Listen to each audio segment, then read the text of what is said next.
सर्वप्रथम सर्वांना श्री स्वामी समर्थ। आज गणेश जयंती आणि सर्वांच्या घरात गणेश जयंती निमित्ताने गणेशाचे पूजन झाले असेल, अभिषेक झालेला असेल आणि आजचा दिवस खूप महत्वाचा आहे।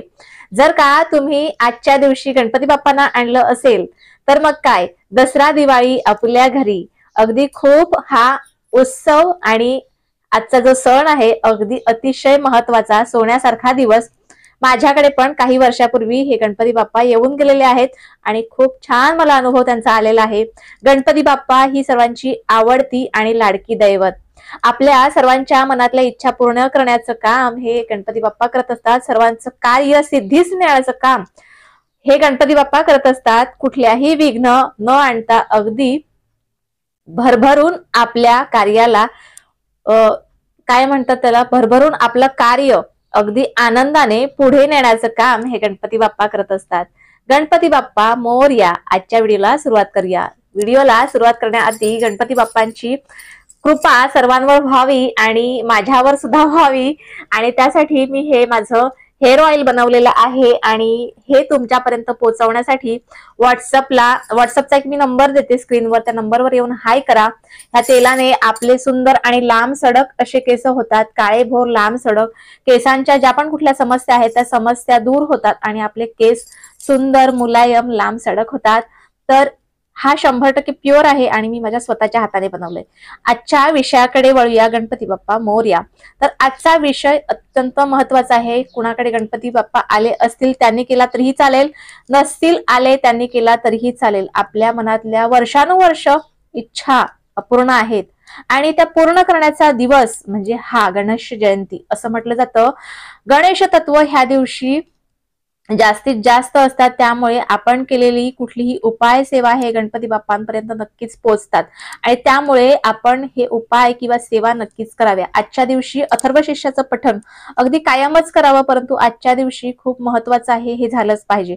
त्याचबरोबर कुठलेही उपाय करत असताना कर्म आणि कष्ट खूप महत्वाचे आहे, तितकीच आपल्या देवांवर आपली श्रद्धा हवी। तर आजचा उपाय कुठला आहे, उपायाकडे वळूया। सर्वात महत्वाची गोष्ट, एक देवाचा नारळ घ्यायचा, जो आपण पाण्यावाला नारळ घेतो सुका, तो नारळ घ्यायचा। नारळ व्यवस्थित करून घ्यायचा, म्हणजे कुठे कचरा वगैरे लागलेला असेल तो व्यवस्थित स्वच्छ करून घ्यायचा आणि त्यानंतर आपल्या घरातलं हळदी कुंकू, बघा खूप जास्त प्रमाणात हळद लागणार आहे, त्यामुळे अगदी वाटी भरून हळद तरी नक्कीच घ्या आपल्या गणपती बाप्पांसाठी।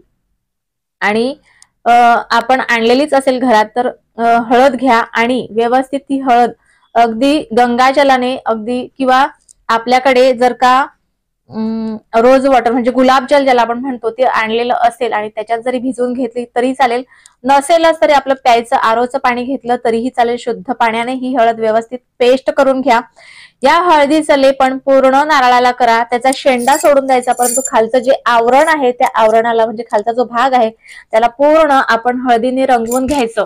त्यानंतर ती हळद थोडीशी सुकली का पूर्ण पुन्हा आपल्याला त्याच्यावर कुंकवाचा लेपन करायचा आहे। असं हळदी आणि कुंकवाचं लेपन व्यवस्थितपणे करून घ्यायचं आहे आणि त्यानंतर आपल्याला हे जे आपण तयार केलेलं आहे नारळावर, म्हणजे नारळ तयार केलेला आहे हळदी कुंकवाचं लेपन लावून, तो नारळ आपल्या गणपती बाप्पांच्या शेजारी, जर का तुमच्याकडे गणपती बाप्पा असतील तर ठीक आहे, नसतील तर आपल्या घरात देवघरात गणपती बाप्पांची मूर्ती असलेल्या देवघरातच हा नारळ आपल्याला ठेवून द्यायचा आहे। आणि त्यानंतर आपल्याला नमस्कार करायचा आहे, आपल्या मनातली इच्छा बोलायची आहे आणि ह्या जन्मात मागच्या जन्मात जे पण कुठले आपल्याकडून पाप झालेले आहे, ते पाप आपल्याकडून चुका झालेल्या आहेत, कळत न कळत काही चुका काही पाप आपल्याकडून होत असतात, त्यामुळे जे काही झालेलं असेल ते त्याची क्षमा आपण मागावी आणि त्यानंतर ह्या नारळाला नमस्कार करून आपल्याला आपल्या मनातली इच्छा बोलायची आहे। त्याचबरोबर एक मंत्र म्हणायचा आहे, ओम लंबोदराय नमः, ओम नमो लंबोदराय नमः।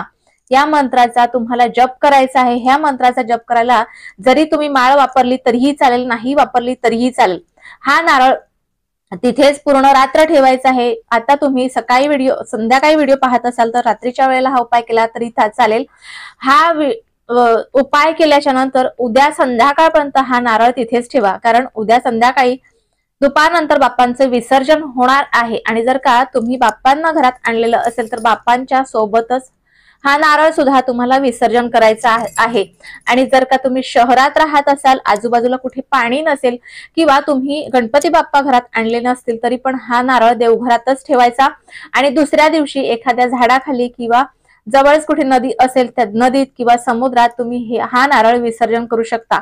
हा नारळ विसर्जन करत असताना तुम्ही तुमच्या मनातल्या पॉझिटिव्ह इच्छा बोलायच्या आहेत। म्हणजे कसं की तुमचं समजा लग्न व्हायचं असेल तर माझं लग्न झालेलं आहे, किंवा तुमचा खूप पगार वाढवायची इच्छा असेल तर माझा खूप पगार वाढलेला आहे, आणि गणपती बाप्पांचं नाव मनातल्या मनात तुम्हाला म्हणायचं आहे। गणपती बाप्पा हे लाडके आणि आपले सर्वांचे आवडते दैवत आहे, त्यामुळे गणपती बाप्पांना नक्कीच आपली इच्छा पूर्ण करायची आहे आणि नक्कीच आपली इच्छा पूर्ण करणार आहेत। आणि त्यामुळेच हा उपाय अगदी श्रद्धेने हा उपाय करायचा आहे। आणि बघा, काही दिवसातच तुमची जी पण कुठली मनातली कठोरातली कठोर इच्छा आहे ते पूर्ण नक्कीच गणपती बाप्पा करणार आहेत। तर आजचा व्हिडिओ ज्यांना कुणाला हवा असेल त्यांना व्हॉट्सअपला जाऊन शेअर करा। त्याचबरोबर ज्यांना कुणाला हवा असेल त्यांना व्हॉट्सअपवर शेअर करायचंच आहे, परंतु तुम्ही सुद्धा हा उपाय नक्कीच करायचा आहे। तुम्हाला हा उपाय कसा वाटला हे तुम्ही मला कमेंट बॉक्स मध्ये जरूर कळवा। व्हिडिओ आवडल्यास लाईक शेअर सबस्क्राईब मात्र जरूर करा। पुन्हा भेटूया अशाच एका नवीन व्हिडिओ सोबत, नवीन विषयासोबत। तोपर्यंत सर्वांना श्री स्वामी समर्थ।